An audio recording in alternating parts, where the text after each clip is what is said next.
سلامونه ګرانو مینوالو، ښه راغلاست زموږ یو ځانګړې خپرونې ته. زه حسیب سانګ یم او نن تاسو ته د څو رئیس جمهورانو یا د څو پاچایانو په اړه غږیږم چې ډېر عجیبه سابقه شغلونه یې درلوده. ډېر نه غږیږم، راځو د خپرونې په پیل کې په یو رئیس جمهور غږیږو چې پخوا شغل آهنګساز یا موسیقي یې جوړوله. د موسیقي هنرمندو بالاخره له موسیقي نه راغی سیاست ته. راځئ په دې پکیج کې په دې بستې کې د دې رئیس جمهور په اړه پوه شئ چې د کوم هیواد او سابق کوم شغل و. بیا هم یادونه کوم چې ما یادونه وکړه خو بستې کې مو وګورئ، بیا هم موږ سره ملتیا وکړئ. رئیس جمهور سابق کرواسی از سال 2010 تا سال 2015 شغل پیشین آهنگساز موسیقی کلاسیک. قبل از ورود به دنیای سیاست آقای جورجی پیویچ چندین آهنگ کلاسیک ساخته بود و در فستیوال های موسیقی متعدد به نمایندگی از کرواسی شرکت می کرد. زمانی که جورجی پیچ در سال 2010 در انتخابات پیروز شد، اعلام کرد که از صحنه موسیقی دور نخواهد شد و اوقات فراغتش را با ساخت آهنگ‌های اختصاصی خواهد داد. بعداً اما آقای رئیس اعلام کرد که کارهایش اینقدر زیاد است که دیگر وقت برایش باقی نمیماند تا آهنگ بسازد.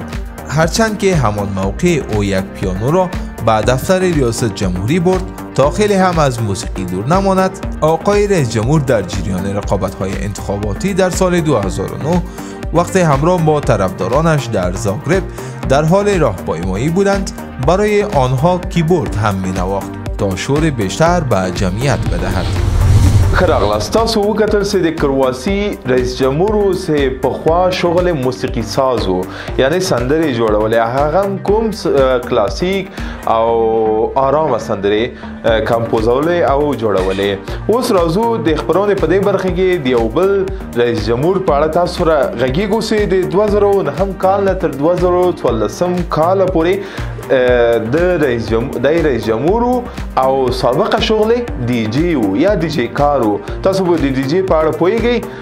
ډېر نه غږیږم، راځئ د بستې کې د پکیج کې په اړه پوه شو، بیا هم له سټي ول میډیا سره واوسئ. لا تر اوسه 8 رئیس جمهوران نور هم پاتې دي تر څو موږ د هغوی د سابقه شغلو په اړه پوه شو. موږ سره په خپرونه کې ملتیا وکړئ. آندری لاجولینا رئیس جمهور سابق ماداگاسکار از سال 2009 تا 2014 شغل پیشین دیجی نواز. لاجولینا قبل از اینکه بخواهد رئیس جمهور شود در ماداگاسکار برای خودش یک شبکه رادیویی موسیقی به نام ویوا رادیو داشت که مدام موسیقی پاپ پخش میکرد. سال 2009 اما با کمک نظامی ها او توانست رئیس جمهور این جزیره بزرگ در جنوب شرق آفریقا شود. آقای دیجی سابق در سال 2014 بعد از یک کودتا با سران آن توافق کرد که در انتخابات بعدی کشورش شرکت نکند و اینطور بدون دردسر از کار کنار رود. بسیاری فکر می کردند او بعد از خروج از دنیای سیاست باز به سمت موسیقی برود، اما او بر روی طرز گفت که می خواهد همچنان در سیاست بماند و قرار نیست خودش را چندان درگیر موسیقی کند. بیا هم ښه راغلاست. تاجکستان زموږ همسایه هیواد. په دې هیواد کې یو داسې رئیس جمهور تیر شوی چې سابقه شغل ډاکټر د غاښو یعنی د غاښو ډاکټر و. راځئ په دې پکیج کې په دې بستې کې په اړه پوه شو، بیا هم موږ سره ملتیا وکړئ. لږ څه نورې خبرې به هم د خپرونې په لړ کې انشاءالله په دوی باندې لرو. قربانقلی بردی محمدوف رئیس جمهور ترکمنستان از سال 2006 شغل پیشین دکتر دندان رئیس جمهور قبلی این کشور. قربانقلی که حالا 56 سال عمر دارد 10 سال پیش بعد از اینکه سفر مرادی نیازوف که مدت طولانی رئیس جمهور بود فوت کرد به ریاست جمهوری رسید و دوره ریاستش تا اکنون هم ادامه یافته است. مراد نیازوف که یکی از دیکتاتورها به حساب می آمد اعتماد بسیار را به قربانقلی داشت و از او به عنوان دکتر دندان شخصی خودش استفاده می کرد. بردی محمدوف قبل از ریاست جمهوری در سال 97 وزیر صحت ترکمنستان بود، اما در این مدت وارد نشدن تجهیزات طبی و درمانی به ترکمنستان باعث شد سیستم درمانی این کشور تا آستانه ویرانی پیش برود و قربانقلی نتواند کارنامه درخشانی از خود به جای بگذارد. هرچند ارتباط نزدیک با مراد نیازوف باعث شد او به بالیدن و رشد در سیستم سیاسی ترکمنستان ادامه بدهد. د بلغارستان هیواد نخست وزیر له 2009 کال څخه تر 2013 کال پورې په دې دورې کې د نخست وزیر پاتې شوی د بلغارستان او سابقه شغل تاسو پوهیږئ چې شو شخصي محافظ و شخصي باډیګارد و. ډېر عجیبه ده، یعنی یو شخصي باډیګارد محافظ هم کولی شي چې یو ورځ نخست وزیري مقام ته یا هم د رئیس جمهوري مقام ته ورسیږي. راځئ په دې بستې کې په اړه لږ څه پوه شو، بیا هم موږ سره په دې خوندورې خپرونې کې مطالعه وکړو. بویکو بوریزوف، نخست وزیر سابق بلغارستان، بین سال 2009 تا 2013 شغل پیشین محافظ شخصی. بوریزوف قبل از این یک شرکت امنیتی خصوصیش را برای حفاظت از سران پیشین و کمونیست بلغارستان مثل تودور واژیگوف تأسیس کند. یک مربی کاراته و آتش نشان بود. بعد از آن بوریزوف محافظ شخصی پادشاه سابق بلغارستان یعنی سیمون ساکس گوبورگ گوتا بود. وقتی که خانواده سلطنتی او از تبعید برگشته بودند، در قبال این محافظت بویکو توانست یک شغل دولتی بگیرد. ورود او به مشاغل دولتی باعث شد پله‌های ترقی را طی کند و در سال 2009 به عنوان نخست وزیر بلغارستان انتخاب شود و به خاطر تصاویر خشنی که از او منتشر شده بود لقب بتمن بگیرد که در سال 2013 بویکو از سمتش استعفا داد و حالا در لیگ دسته دوم فوتبال کشورش به صورت حرفوی فعال است و از دنیای سیاست کاملا به دور مانده است. راغلاست. د آیرلند رئیس جمهور پخوا کسب شاعر او لیکونکی و شاعر و نویسنده یو ښه مقام ده او په ټولنه کې هر څوک کولی شي چې خپل ځان ته هدف وټاکي او هغه هدف ته د رسیدو لپاره فقط هڅه ضرور ده. هغه که حتی رئیس جمهور مقام وي، تاسو هم کولی شئ چې په خپل خیالاتو کې د رئیس جمهوري هدف ځان ته وټاکئ.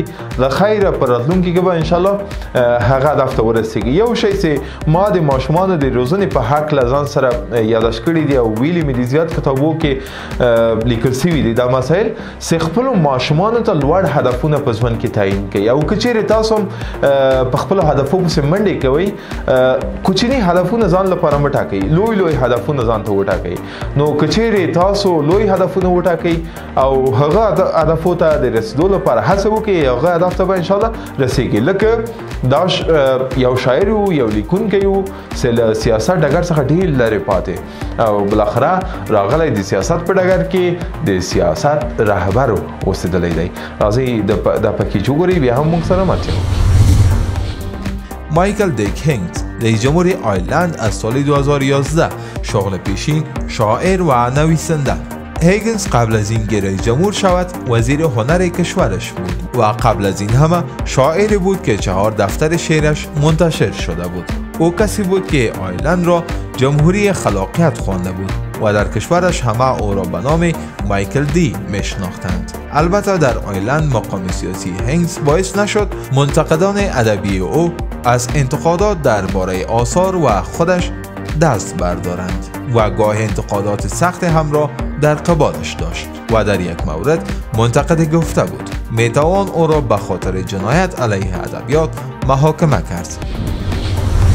د آلبانیا نخست وزیر په 2013 کال کې تاسو پوهیږئ چې مخکې له د دورې څه کاره و، شاید پوه نسئ یا شاید تاسو تر اوسه په اړه معلومات لاسته نه وي راوړي. بله، دا یو نقاش و، یو هنرمند و، نقاش له سیاست ډګر څخه ډیر لرې ده، خو ځان ته هدف ټاکلی و او د خپل او دې هدف ته د رسیدو لپاره یې هڅه وکړه. بالاخره په دې بریالی سو چې نخست وزیر د آلبانیا په 2013 کال کې شي. راځئ دې بستې کې یو ځای وګورو، بیا هم موږ سره په خپرونې کې اوسو.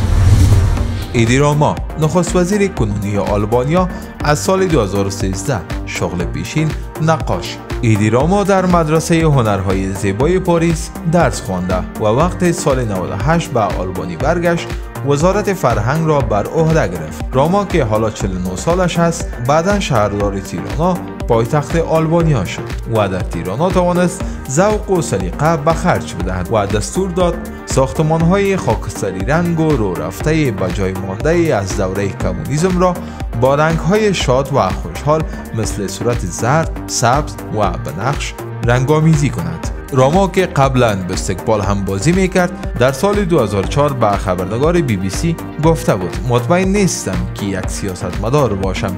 من باید بگویم که هنوز خودم را یک هنرمند میدانم و سیاست به عنوان ابزار برای تغییر استفاده میکنم.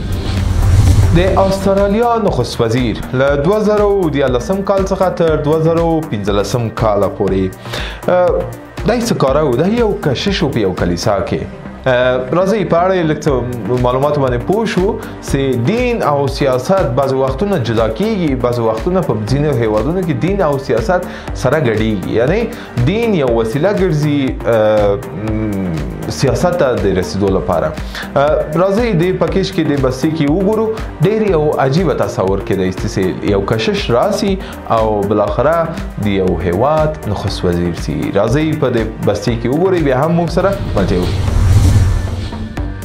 تونی آبوت نخست وزیر سابق استرالیا بین سالهای 2013 تا 2015 شغل پیشین کشیش در کلیسا. وقتی تونی آبوت 20 ساله بود میخواست در کلیسای جامع سنت پاتریک استرالیا کشیش شود و با این منظور شروع به فراگیری علوم دینی کرد، اما 3 سال بعد این کلیسا را ترک کرد. آبوت که حالا 56 سال عمر دارد قبلا بوکسر حرفه‌ای هم بود و همین باعث شد چهره خشنی داشته باشد. همین خشونت فیزیکی و البته گذشته مذهبی باعث شد مردم به او لقب راهب دیوانه بدهند. او که عضو حزب سوسیالی محافظه‌کار بود وقتی پیروز انتخابات شد و کابینه تشکیل داد تنها یک زن را در کابینه‌اش راه داد و این مسئله سبب شد یکی از روزنامه‌نگاران استرالیایی درباره او انتقادات زیادی را بنویسد. آیا تاسو هڅه وکړئ تاسو فکر کړئ چې د طیارې یو استیوارد یا مهماندار په حساب ویل کیږي هغه راسي او رئیس جمهور یا نخست وزیر سي؟ شاید د تاسو په فکر کې هم ونه ګرځي. نه، داسې کسان هم شتون لري چې په یو وخت کې مهماندار و، په یو وخت کې د طیارې استیوارد و، په یو وخت کې د طیارې خدمه ویل کېده یا هم کارګر ویل کېده.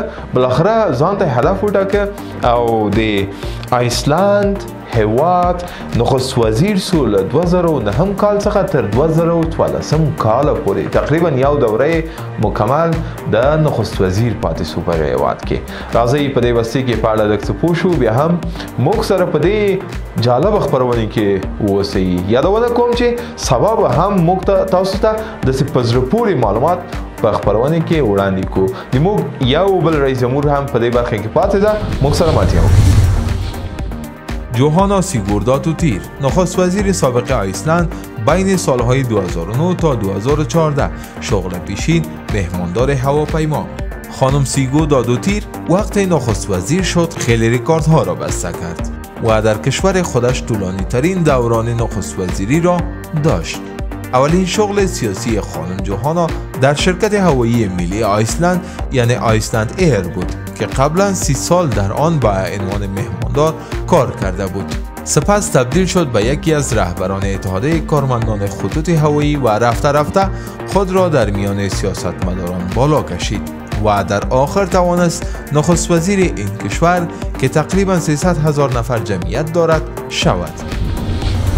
شوق، استعداد، هدف تعیینول هغه څه دي چې انسان خپل اهدافو ته رسي، کامیابی ته رسي.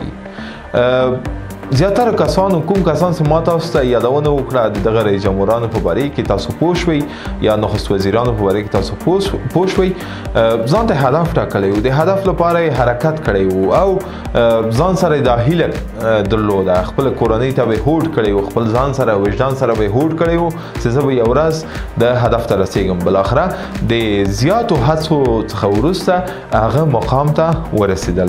د خبرونې په دې برخه کې د یو جالبه نخست وزیر په اړه غواړم تاسو ته معلومات وړاندې کړم.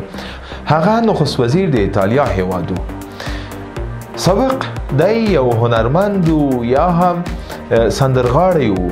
څنګه سندرغاړی و؟ په تفریح کشتیو کې به د سندرې ویلې. کوم کسان چې د تفریح او سیاحت لپاره راتلل او له کښتۍ څخه به ګټه اخیسته، استفاده به یې کوله، ده به ورته لایف سندرې اجرا کولې. بالاخره راځي ځان سره شوق لري، علاقه لري، هدف یې تعیین کړي چې زه به د ایټالیا خوست وزیر کېږم. راځئ په دې پکیج کې په دې بستۍ کې وګورئ، په اړه پوه شئ، بیا هم موږ سره په خپرونې کې واوسئ. سیلیو برلوسکونی، نخست وزیر سابق ایتالیا در 3 دوره جداگانه، شغل پیشین خواننده کشتی‌های تفریحی.